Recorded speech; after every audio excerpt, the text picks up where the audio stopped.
Hi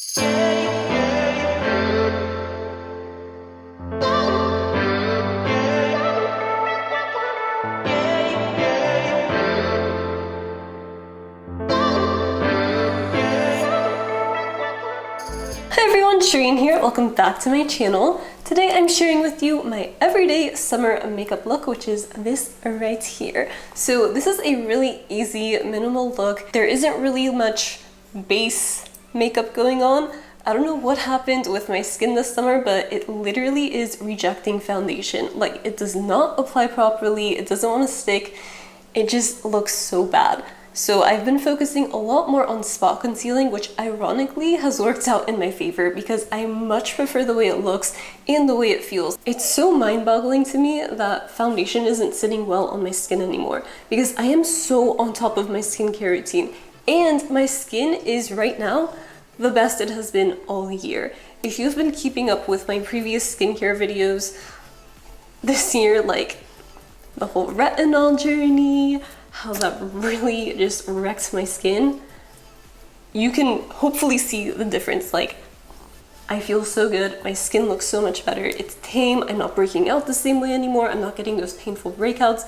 So I'm just like, if my skin is so good, why is foundation not applying well anymore? Is this what happens when you take good care of your skin? Like, you just don't need foundation anymore? I'm all for it. The key to this whole look is less is more. We're just really letting our skin shine through, but just adding a little bit of an enhancement to make it you, but better. I'm super excited to share this routine. Let's get into it. Okay, first of all, we just need to tame this frizz, because if I don't, it will drive me crazy for the rest of this video. So I am taking my Garnier Pure Clean Styling Gel and just taking a generous amount, rubbing it through my palms, and then just flattening out all of that frizziness on the top of my hair.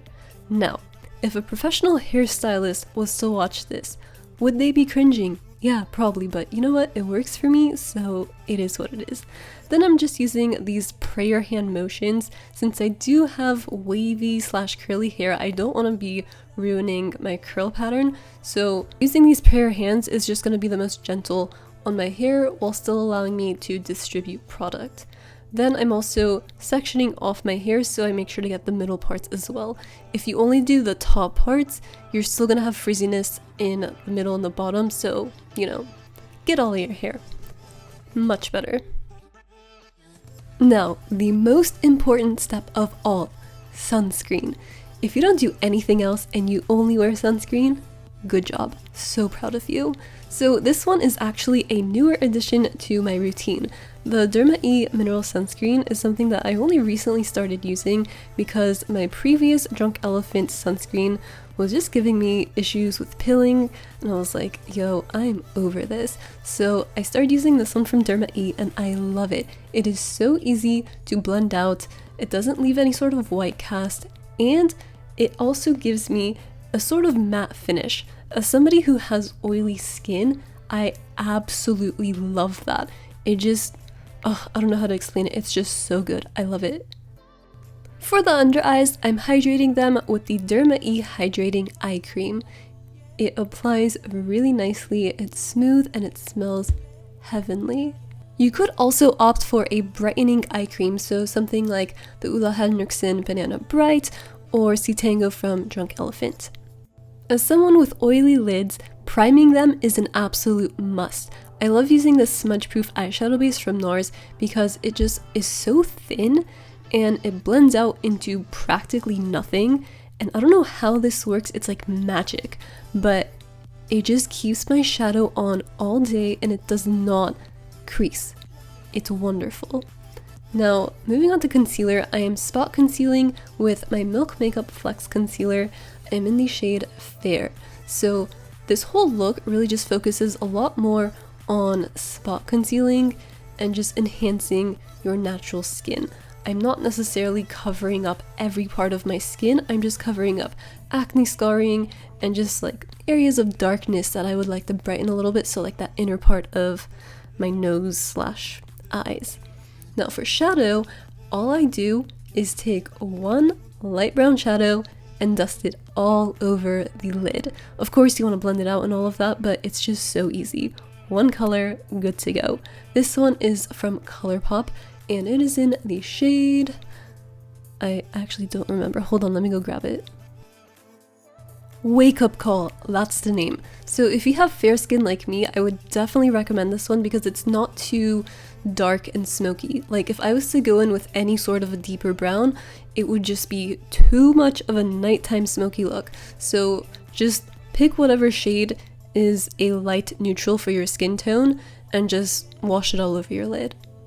Going back to that concealer, I just let it sit on my skin for a little bit because I find that this trick actually helps the concealer blend out better and have better coverage and just a better finish overall. I actually learned this trick from Mariah Leonard, who learned it from Jackie Aina, so shout out to the beauty community for just being super helpful with makeup tips. This is such a game changer. Like usually this concealer gives me a lot of issues with dryness, but after using this technique, it just works so well. Okay, this right here is my absolute favorite part of the entire look. This is the Buxom Wanderlust blush in Seychelles.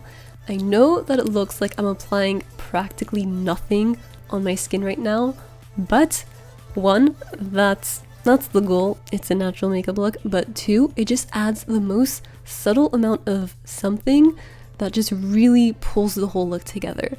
Sometimes I will also go in with this Maybelline bronzer and just amp it up a little bit, add some more definition to the cheeks.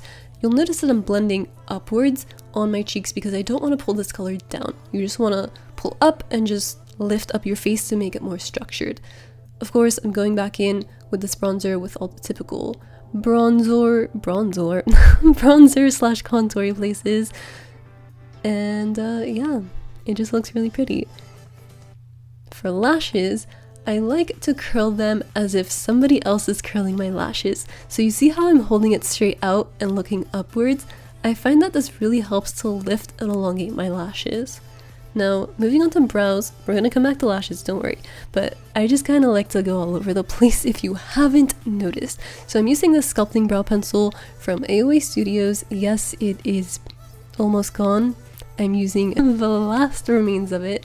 So I am fluffing out my brows because I really like more of that fluffy, sort of messy brow. Messy but structured. You'll see what I mean.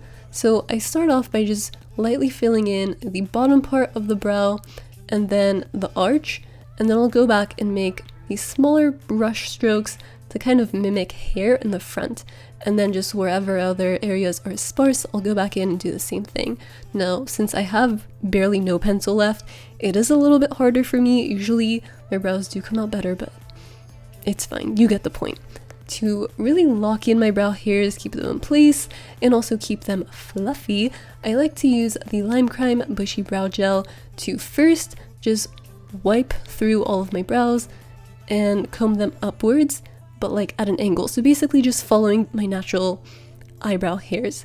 And then I'll go back and just using the top of the brush, I'll comb down the top part of the front of the brow and I'll leave the ends a little bit more messy and undone. I just really love the way that looks. Right, back to lashes. I'm using the Flower Beauty Warrior Princess Mascara, and I'm just applying a few coats to only my top lashes. I don't like the way bottom lashes look on me. It just pulls down my eyes. I'm not about it. To complement the blush, I'm using the Girl Next Door highlighter from Fenty Beauty, which is this gorgeous light pink. To apply this, I'm using a fluffy tapered highlighter brush from Luxie. It's their 522, and I'm just tapping this onto my skin. Using a light and airy hand is going to give you more of a natural finish, whereas swiping the product on is going to give you a really harsh look that we are not going for.